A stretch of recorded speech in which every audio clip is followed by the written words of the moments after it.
Hey, it's Mike Hambright from FlipNerd.com, and we have a quick expert tip to share with you from Cory Boatright, who's going to share a tip on how to determine the value of any property, whether you've seen it or not.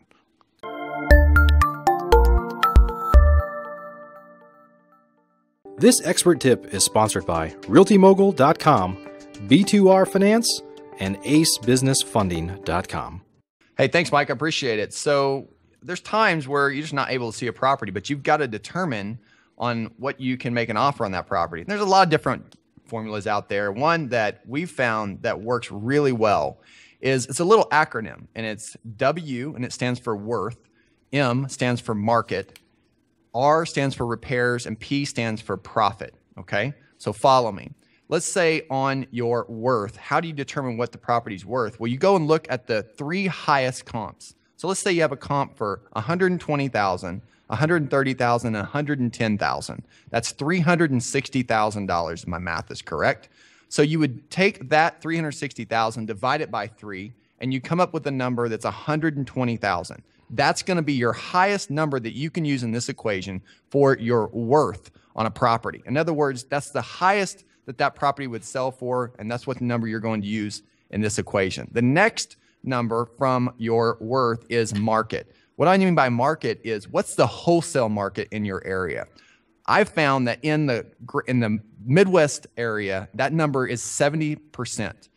On the East Coast, it's about 80%, and on the West Coast, it's about 90%. So for this example, on $120,000 for an average of a house, you would take that times 70%. And if my math is correct, that's going to be $84,000. Okay, so now you're at $84,000, and that is your market, right? Next one is repairs. Well, you've never seen this house. How do you know what the repairs number is going to be? Let me give you a number that's really helped, and it works most of the time. It's $12.50.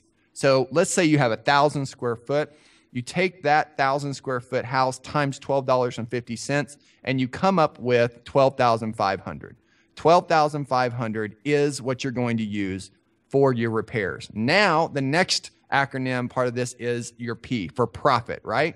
So now you're at $71,500. You're taking $84,000 minus $12,500, $71,500, and now you want to figure out what you have for profit. We use for wholesaling, we use $10,000. Now, do you always get $10,000? Not always, but it's great to use $10,000 number because you can always have room to negotiate. So take $10,000 from $71,500. Now you're down to $61,500. For a $120,000 property, you need to make an offer around $61,500. And that's the way that you make sure that you make an offer on a property and you know pretty much that a buyer will buy it from you and you can make up to $10,000 in your profit. So I hope that's helpful. We'd like to thank Colony American Finance, National Real Estate Insurance Group, and VirtualStaffNow.com. Please note, the views and opinions expressed by the individuals in this program do not necessarily reflect those of FlipNerd.com or any of its partners, advertisers, or affiliates. Please consult professionals before making any investment or tax decisions, as real estate investing can be risky.